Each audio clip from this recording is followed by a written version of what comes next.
Hey, what's going on, guys? Leo.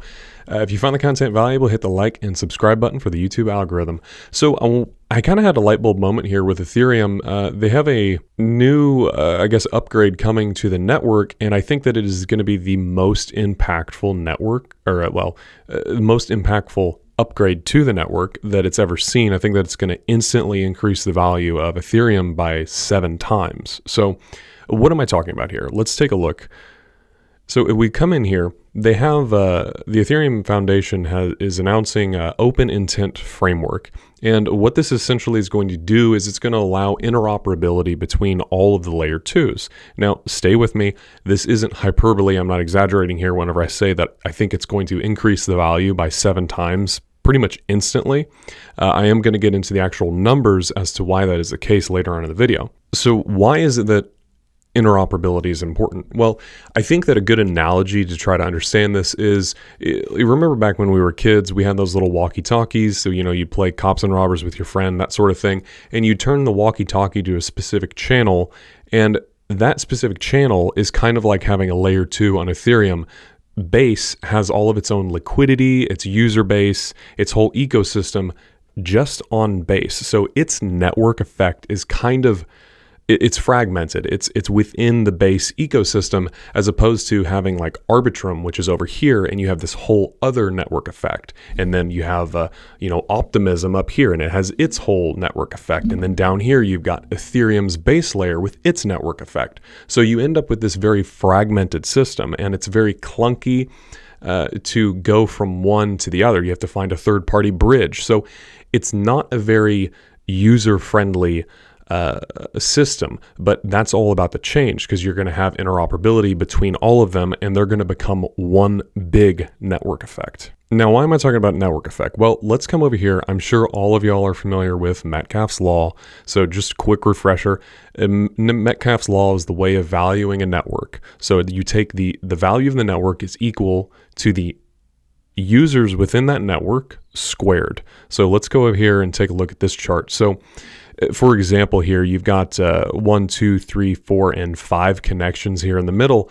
Now, this is a big deal because each connection is able to connect with each of the other users within that network. And so the more connections within a network, the more valuable it becomes. In other words, for every additional network connection, the value of that network goes up exponentially. For example, if we look at the 8 connections on the right here, only adding 3 more connections to this network means that you go from, on the left here, where you have 5 connections, having 5 users, and you have 10 connections. If you add 3 more users over here on the right, you suddenly have 38 connections, which means that you can see how only adding a small amount of users exponentially increase the value of that network. So now let's take a look at Grok, because I asked it to essentially tell me how many active monthly users there are for Ethereum. It's not really a big deal if it's exactly accurate. For example, like if Ethereum, it's saying that there's 7.5 million. If it's like 9, it's not that big of a deal. I'm trying to get y'all to understand the concept that I'm trying to say. So because right now Ethereum is fragmented, meaning that each layer 2 has its own individual network effect, because jumping from one of those layer 2s to another, it's kind of clunky, it's kind of difficult, it's not very easy. So that means that in order to look at this through like a Metcalfe's law perspective, you have to look at them individually. So Ethereum here, it's got 7.5 million, Base is saying that it has 4.5 million, and so on. This is for monthly active users. So now we're going to scroll down a little bit, and now I asked it to take each of them, because we're looking at them individually, trying to find out the value of each layer 2 and then Ethereum, the base layer. So, and then you square it. So 7.5 million squared for Ethereum comes up to 56 million. You go to Base, 4.5 million squared ends up being 20 million, and so on. Now, if we look at the total, right? Because I'm trying to get an idea of what Ethereum's entire network is worth right now, given that it's fragmented. So I look at each one individually, and then we total it up here. So we have 120 we'll call it 124 million, right? So that's the value of it right now. Now, it's also important to note that Metcalfe's law, this is more of a, I guess, a metaphorical value. That's not 123 million or 124 million.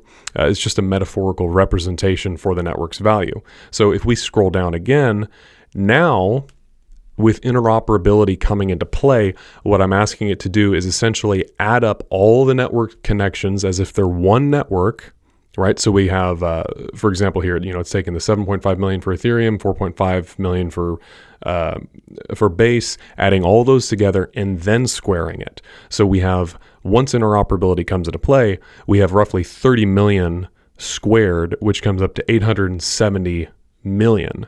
That's a 7x increase in network value because, like I said, the more network connections that you have, more direct network connections drastically increase the value of a network. So we're going from 123 million all the way up to 876 as soon as interoperability comes into play, because you have so many more network connections on Ethereum. This is a huge deal, guys, and I don't think people are really realizing it. I think people are looking at it and they're saying, oh yeah, interoperability, things will be, it'll be a better user interface. No, it's going to drastically increase the network connections, and then because you have one huge network, it's going to be able to grow much more quickly as well. For example, we talk about in some of my other videos how I think that a lot of these big companies, like we've seen with Sony, the big company that makes TVs, they launched their own layer 2 and they're starting to build their own ecosystem. So I talk about how I think that a lot of big institutions like JPMorgan Chase, Wells Fargo, they're going to launch their own layer 2 and then build their ecosystem out on it. And they're going to be able to just instantly onboard all of their existing users because they bring that trust, they bring that user base. So now that y'all understand the exponential effect of having an interoperable Ethereum blockchain, what's going to happen whenever we take this number, the 30 million connections that we currently have? What happens whenever Chase launches their layer 2 or some other big company and they instantly onboard all of their existing user base, those millions of users? Oh my gosh, the growth is going to explode. The network effect is just going to explode because it's so exponential. We saw the huge jump that it's made here, just making what we currently have interoperable. So if we bring in a whole nother layer 2 that has millions upon millions of users, it's just a massive exponential growth that we're going to see on Ethereum pretty much instantly. So let me know what you think about that in the comments. We're going to go over a couple of news things here that I thought were interesting. So SEC has acknowledged the CBOE's 19B-4 filing. This is basically 21 shares. They're amending their ETF to allow staking, and staking is a huge deal because it's going to allow, it's basically a sales pitch, right? Because people love yield. This is why people love dividends. They get that income every month. People like to see that. And so this is a really good selling point for people to start buying and becoming more interested in holding the Ethereum ETF.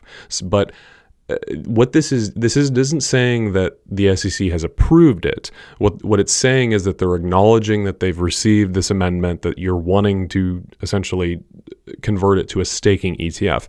I don't think that we're going to see approval until BlackRock and Fidelity submit their filings, though.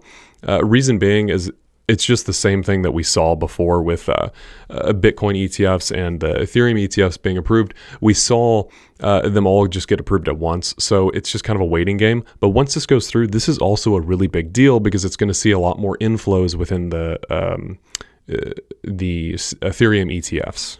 So next thing we're going to take a look at is, so Base had announced the other day that USDC off-ramps straight to your business checking account. Now, this goes back to what I was talking about, how I think that stablecoins are going to become essentially the Trojan horse for mass adoption, because if you can take your stablecoin and you can just send it to your checking account, or you can receive, just instead of an ACH deposit from your employer, you get an instantaneous stablecoin deposit, and you can spend those stablecoins at Starbucks or the grocery store. That's going to be really massive adoption, massive demand for stablecoins and for Ethereum, because let's face it, the majority of stablecoins are built on Ethereum, not these other chains. Now, I did look into the Base USDC off-ramp. They aren't sending stablecoins to your checking account. What they're doing is you basically you want to send them there, they essentially swap them for US dollars and then they do an ACH. But this is just one step closer to being able to actually send, instead of us having checking accounts, you just have a blockchain wallet at Wells Fargo or wherever, and stablecoins are deposited directly to your wallet address that's with your bank, and you have all these other ecosystems from the bank interacting with your wallet, like lending apps, credit cards, etc. So I think this is just a sign that we're moving one step closer to mass stablecoin adoption. So let me know what you think in the comments down below. Please subscribe to the channel. It really does help out with the YouTube algorithm. That seems to be the one thing that actually promotes the channel. But until next time, y'all take care.